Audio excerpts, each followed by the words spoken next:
Salut à tous et bienvenue sur la chaîne JKM Officiel TV. Nous sommes là pour le message du dimanche. Comme chaque dimanche, nous avons un message de bonnes nouvelles que nous partageons. Et nous commençons une série d'enseignements, je peux dire comme ça, sur comment prospérer sous l'alliance de Dieu.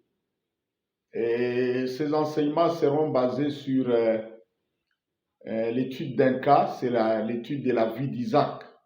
Isaac, c'est le fils d'Abraham qu'il a eu par sa femme principale ou sa première femme, Sarah.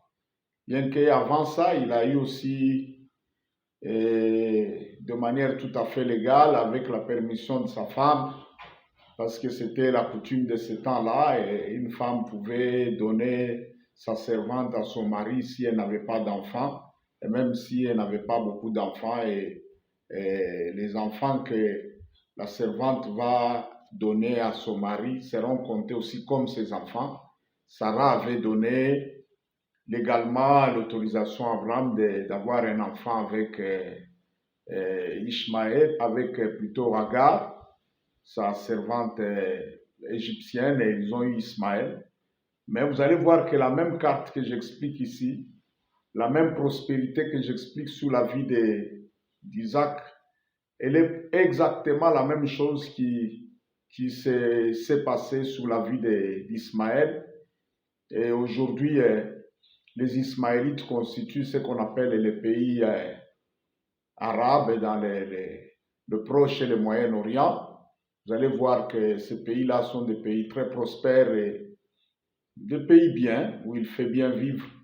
Et les descendants d'Isaac constituent ce qu'on appelle la nation d'Israël, une nation aussi économiquement et militairement très puissante. Donc, la prospérité, je ne parle pas de l'autosuffisance alimentaire, je ne parle pas de avoir un peu d'argent juste pour payer les études à ses enfants. Je parle de ces niveaux de prospérité tels qu'on commence de zéro et on atteint un degré de puissance financière, économique et même de puissance matérielle qui fait trembler même des nations. Je parle de ce phénomène où on arrive à devenir un phénomène mondial, un phénomène planétaire sous le plan de la prospérité. C'est de ça que je parle. Alors, il faut d'abord retenir que la prospérité elle-même, elle est l'objet d'une guerre, parce que toute la gloire et toute la prospérité de la terre sont déjà réquisitionnées et monopolisées par deux esprits puissants. Il s'agit de Satan lui-même, de Satan plutôt, et de Dieu lui-même. Si vous lisez dans Matthieu chapitre 4, versets 8 à 9, vous verrez que dans la tentation au désert, la Bible nous dit que Satan a pris Jésus, il l'a amené quelque part sur une très haute montagne, et en un clin d'œil, il lui a montré toutes les nations de la terre et leur richesse et leur gloire. Et il dit à Jésus, tout ça, ça m'a été donné, ça m'appartient maintenant, et je donne ça à qui je veux. Fléchis seulement ton genou et prosterne-toi devant moi, je vais te donner cette richesse-là. Donc, Jésus a refusé, bien sûr, il a dit, il est écrit, tu serviras l'Éternel ton Dieu, tu l'adoreras lui seul. Donc, Satan a déjà réquisitionné la richesse, la prospérité, la gloire ici sur terre et il la réserve à ses adorateurs. Mais de l'autre côté aussi, vous verrez que Dieu aussi, il y a un des adorateurs de Dieu qui a été tellement attaché, tellement fidèle à Dieu, au point que il y a un texte de la Bible qui dit, dans Romains chapitre 4, verset 8, que l'héritage du monde a été promis à Abraham et à sa postérité. Romains chapitre 4, verset 13.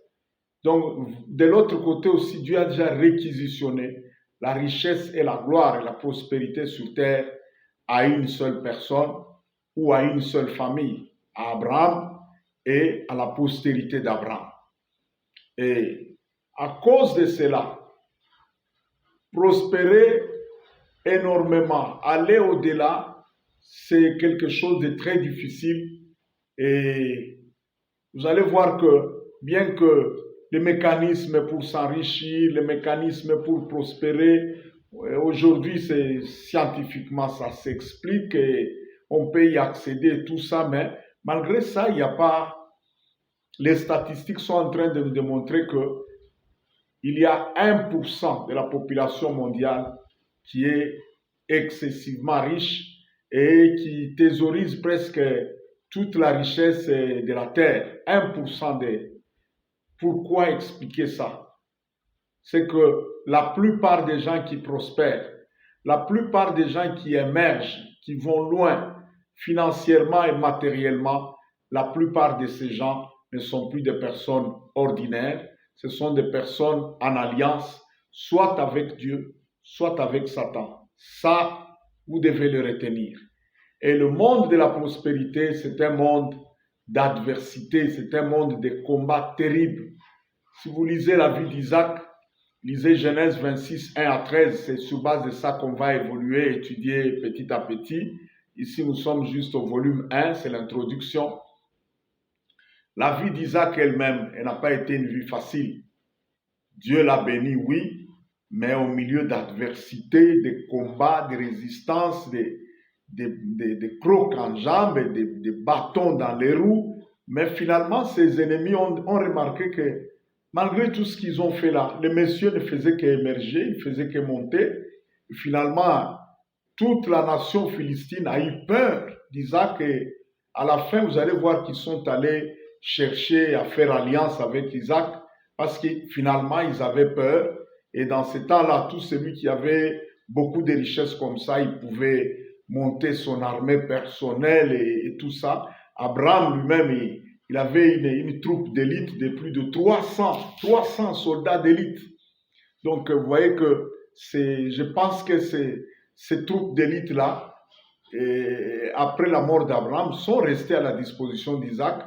Et ces gens savaient que, mine de rien, en un seul clic de doigt, Isaac est capable de nous écraser. Ils sont allés chercher alliance avec lui. Dieu dit quelque part en Ésaïe, il dit, je suis l'Éternel qui donne la prospérité, mais qui crée aussi l'adversité. Donc Dieu lui-même reconnaît le monde de la prospérité, c'est un monde où l'adversité est inévitable en tout cas. Sauf que ceux qui sont en alliance avec Dieu, quand vous vous attaquez à eux, sachez que leur défenseur, c'est leur Dieu, c'est leur allié. Et là, Dieu les défend, Dieu combat pour eux d'une manière ou d'une autre. Et il combat pour ses alliés. Satan aussi combat pour ses alliés. C'est comme ça. Donc, la première des choses qu'il faut savoir, la première vérité, c'est que sans être en alliance avec Dieu ou en alliance avec Satan, prospérer dans ce monde à un certain niveau, c'est tellement compliqué. Et la seule alliance que moi je vous conseille, une alliance de paix, une alliance tranquille, une alliance sans beaucoup de pièges et beaucoup d'histoires compliquées, c'est l'alliance avec Dieu par le sang de Jésus-Christ.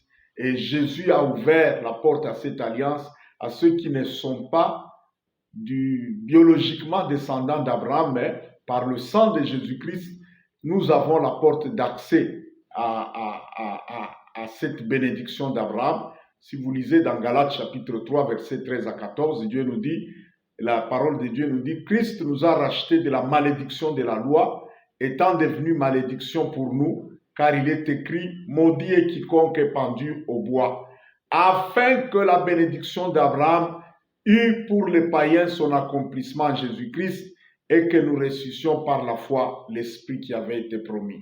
Donc la bénédiction d'Abraham puisse avoir son accomplissement sur nous les païens, nous qui ne sommes pas biologiquement les enfants d'Abraham. Donc voilà le premier pas, c'est celui-là. et sans accepter l'œuvre de Golgotha.